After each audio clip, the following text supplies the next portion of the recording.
Hello and Happy New Year to you wherever you're watching us from, and whatever your resolutions and dreams for 2019 are, we hope that they do come to pass. Indeed, it's an exciting time for us as a nation as the government rolls out the Big Four agenda, and we want to know, what is your county doing about that? Talk to us on our social media handles. On today's show, how developers are still keen on making Mount Kenya region the holiday home hub.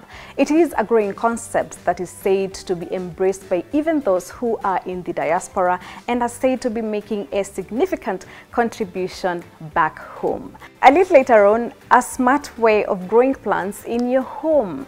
Literally, the plants only take what they require, and you'll watch the rest. It's beautiful. Trust me on this one. But first, let's have a look at a great stopover in the northwest of Mount Kenya region, the beautiful and serene Kongoni camp.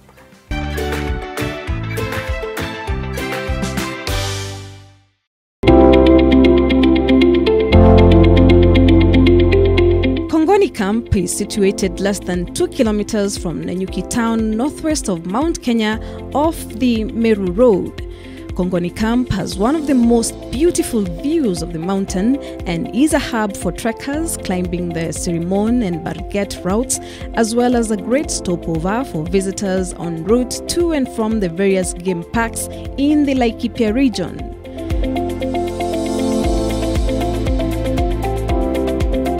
The Kongoni camp, characterized by single rooms, has a spacious, bright and outward view. It has a rustic atmosphere which holds an exclusive, tempting artistic patterns of furniture. This room is simply but tastefully decorated, and it is self-contained with ensuite facilities and free Wi-Fi.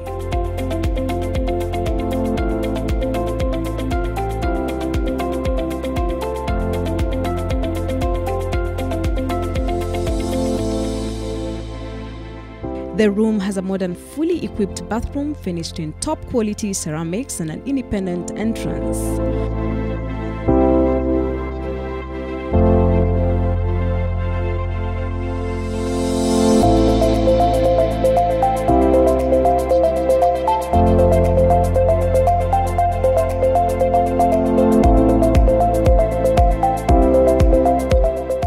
Resembling the traditional beehive-like homesteads, the Kongoni camp roundabouts are cute, round thatched cottages giving a home away from home feeling. Roundabouts are a representation of the culture and are a delight to stay in. Nestled in the gardens accessed by winding pathways, they are self-contained with ensuite facilities and free Wi-Fi.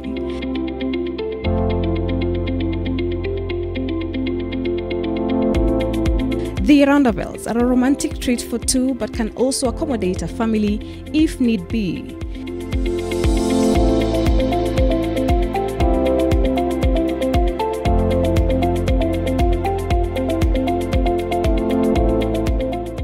At Kongoni camp, you don't have to worry about the kids getting bored. There's a fully functional children's entertainment playing ground. The children are not the only ones having fun set in the grounds of Kongoni camp. There is also a serene and natural tinted spa for the guests, where it's possible to dream under the influence of the relaxing therapies and the sounds of the gardens, and believe for a moment that you are in the bush or on safari. And for the whole family, swimming is not only a cool way to unwind, but also a recommended way of keeping fit. There is a heated pool and an outdoor garden. What a treat to spend a few days in such beautiful surroundings. You will certainly become a return guest.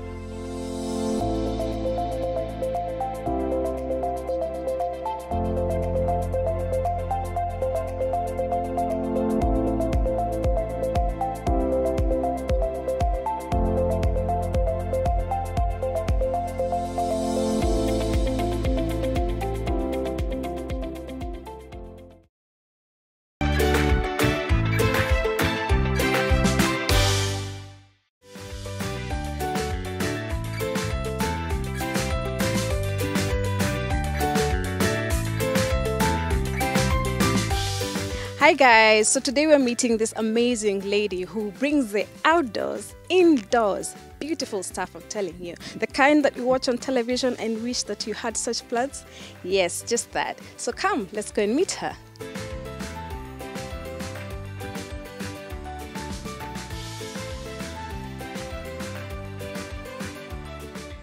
Howdy! Hi Linda! Hi Jamila.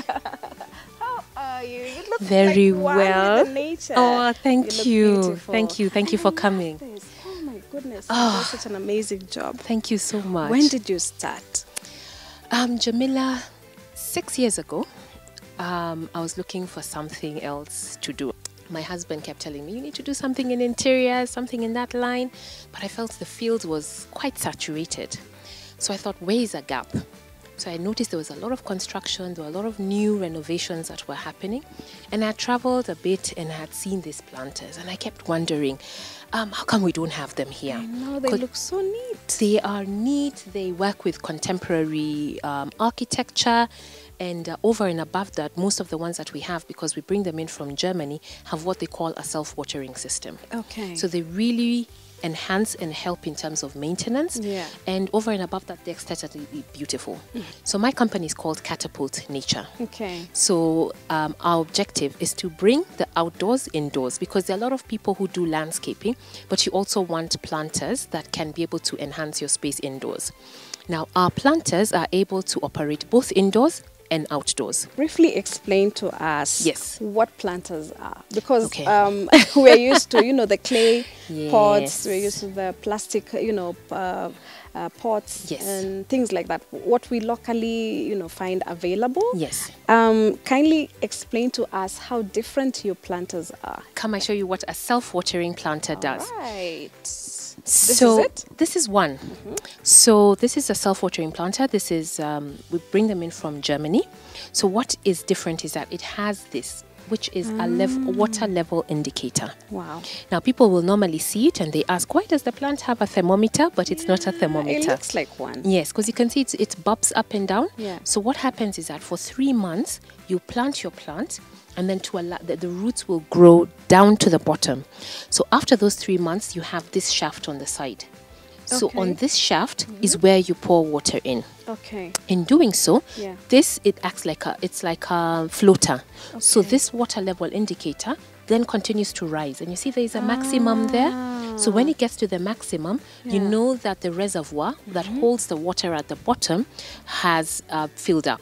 Okay. So now all you need to do is periodically keep checking the water level indicator, because it will then tell you how much water is there. Oh, that's so cool. Yeah, because what normally happens, the normal thing of why plants die, overwatering or underwatering. Yes. The other things that a plant needs is the light, humidity, some need shade. So now it depends. Being able to identify a plant that is indoor, a plant that's an outdoor plant. So that's how basically it works. Okay. So the planters are shatterproof, the UV ray proof. So if you decide you're going to put them outside, will not fade, will not change color. If you then decide you're going to put it indoors, it has a plug at the bottom. So even if you're putting it on a carpeted floor, on a wooded floor, it will do no damage whatsoever. Are there plants that you can't put indoors? Yes, they are. How do you tell? How do you know? Do you have like a list of some species? I don't know. Please explain to us. What we've done is that even on our website, we have been able to list plants that work indoors. The thing is, they're not very many. And a lot of people will prefer, oh, I want plants that flower. But the ones that flower are a little bit more complicated in terms of being able to manage them.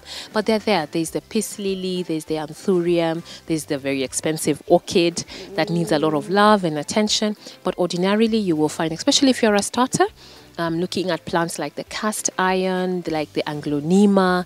Those are plants that do well indoors, and they are also beautiful. They're evergreens. Yeah. Okay, so you're able to advise your clients what to put in. Yes, we are. All right. Then in the long run, do you still need to keep doing this, or is there a point where now the plant will now outgrow the indoors, for instance, and you have to put it outside, or what happens? We do recommend that maybe every 2 weeks or so, put it out in the sun and in a shaded area for probably even 2 hours. It's able to draw in enough of what it needs, and then you can take it back in. Yeah, because what we've done with plants is that we have conditioned them to be indoors, but plants are not ordinarily meant to be indoors. They were made to stay outdoors. But we now have conditioned them. That's why you have plants that are grown in a greenhouse that are conditioned from inception to then operate indoors. Yeah. So you also have to be very careful as you choose a plant. If you go out in the sun and just pluck this on and put it in, I can promise you it will not survive. Okay, so can you tell us what this is? So this is the fiberglass ones, and the goodness with the fiberglass ones, if you're a corporate, for example, and you want to be able to have your brand colors, and it is turquoise, we're able to make them for you in turquoise, in the size that you want, in the height that you want, in the depth that you want. Is it indoors or outdoors? That is the beauty of the fiberglass ones. Unfortunately, the lechuza ones, the German ones, go with the seasons of Europe.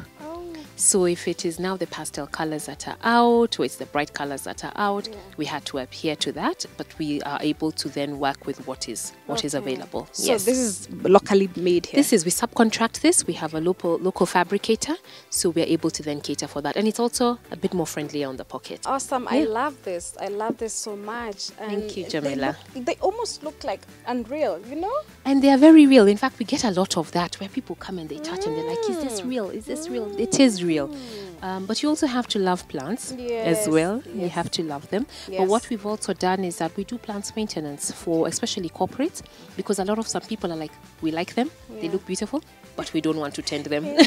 So what we do is that we work with you, we see how many plants you have, and we take care of that for you.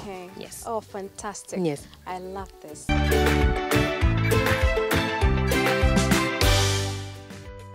Thank you so much for staying with us. After the break, our discussion on the investment opportunities in Mount Kenya region. Don't go away.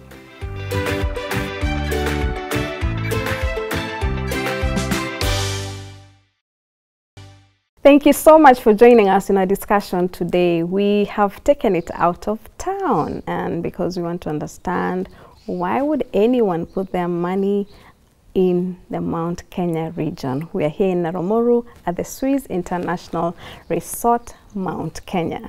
Talking to Bwana Ndegwa Ronald. Karibu sana. Welcome to Swiss International Resort, Mount Kenya. We are very delighted to have you here today. This is such a beautiful concept. We love the ambience, fresh, clean air. Basically a really cool environment to be in.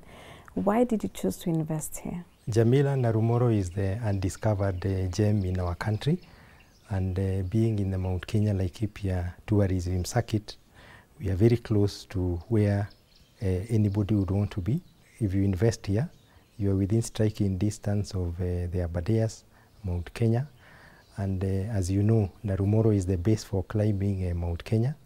We are right next to Sulu Ranch, Alpajeta Conservancy, Meru National Park, and very many other places that one can use this as a base to visit.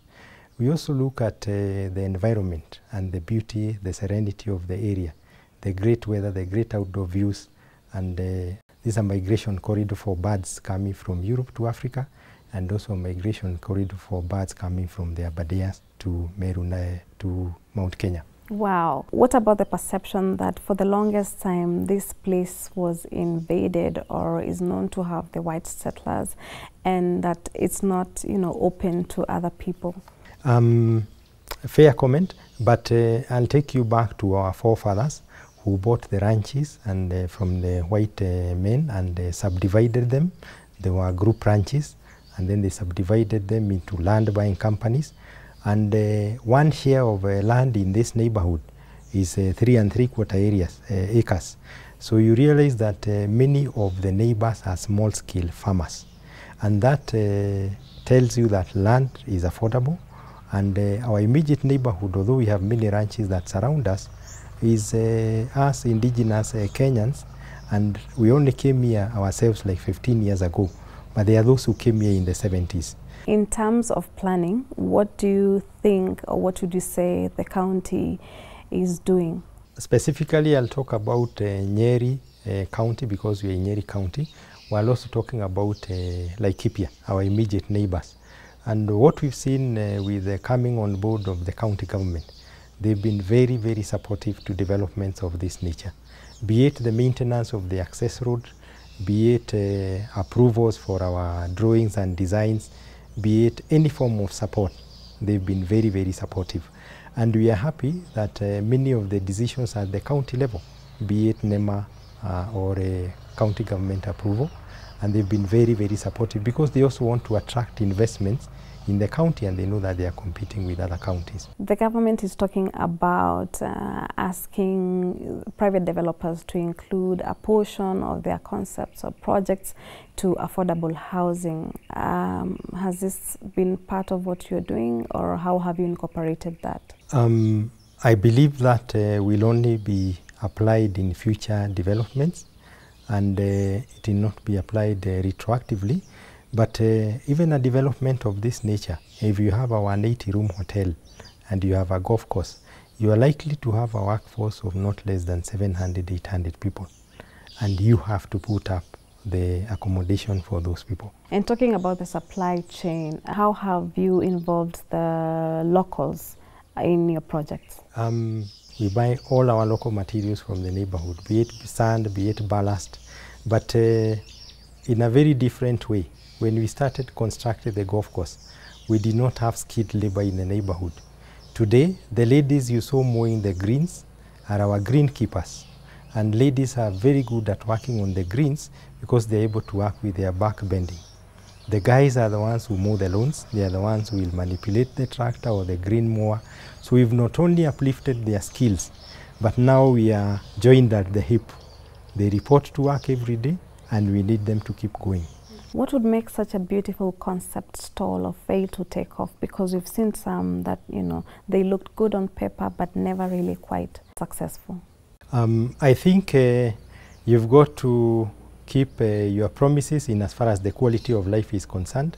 If you have a development where you are promising the highest quality of life, and then you have thousands and thousands and thousands of units, you've got to make sure that the supporting infrastructure, be it a clubhouse, be it a golf course, be it a restaurant, has got to match the numbers and offer the quality of life that you are promising. If someone wants to invest and they have children, they want them to go to good schools, you know, access to good hospitals and things like that, would they find that here?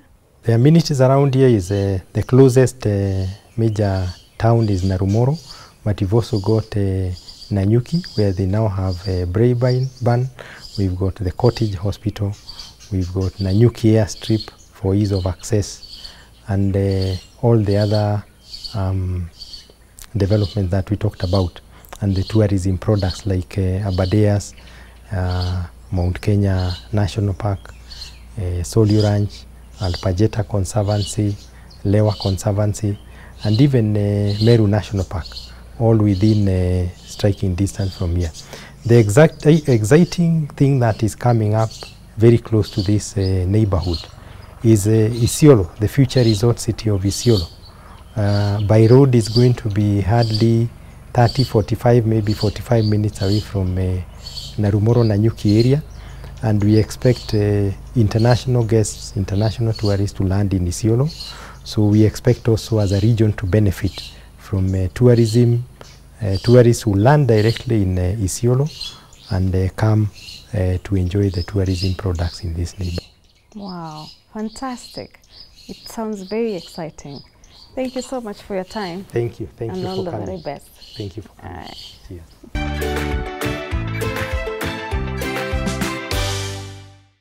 Thank you so much for staying with us. Be sure to take a look at the Mount Kenya region, and especially Nanyuki. There are so many opportunities there for you.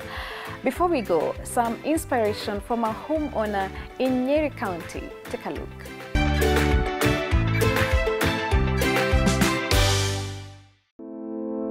My career brought me here. I work at Bridgate International College. Right now I'm the principal. Previously I was in Nairobi.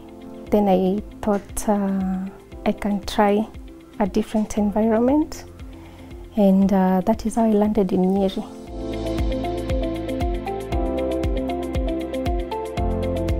Getting a house in Nyeri was a new experience for me because I had not visited Nyeri before.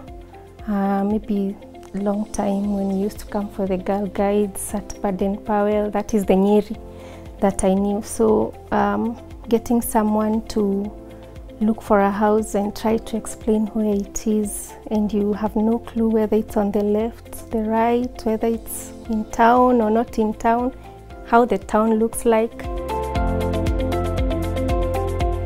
The idea of the house that I wanted didn't come easy.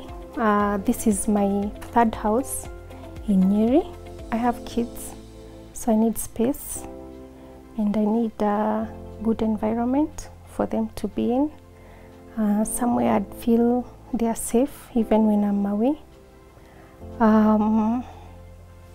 I also want to have neighbors that I feel I can call in case I need to send someone to the house, or they can find it easy to reach me in case there's a problem at my place. Security is key as well.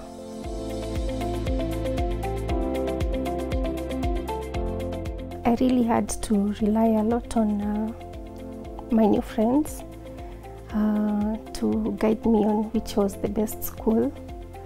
The one thing that was difficult for me was actually the school, because I felt that I needed to keep the standard.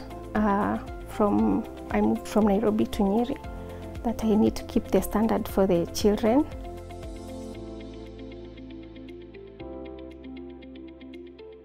People here are more social. You get to know people around and they know you. So if you're in trouble, getting you is easy. Life is relatively cheaper here in terms of maybe groceries and all that. It's good. The houses are also, they're not cheap, but they're more affordable. Maybe I would have to maybe pay twice what I'm paying here in the town that I was in to get this house. So such a town gives you a better value for your money in terms of your lifestyle. The biggest fear is in your mind. Once you're able to conquer that and you take a step at a time, you find that if you look at an issue, one issue at a time, it's easier. But if you look at the bigger picture, then you might feel that the problem or the inconvenience is too much. But for me, it has worked, because in Nairobi, sometimes you leave your children early and you're back, they're asleep. Here, I can choose to walk to work, which is 30 minutes walk, and I'll come back and I'll be in time to do homework with them and all that. It's not boring, as people say it's boring to live in the countryside. You just find another set of fun activities than the set that you are used to. Yes. So it's just making the first step and you're good to go.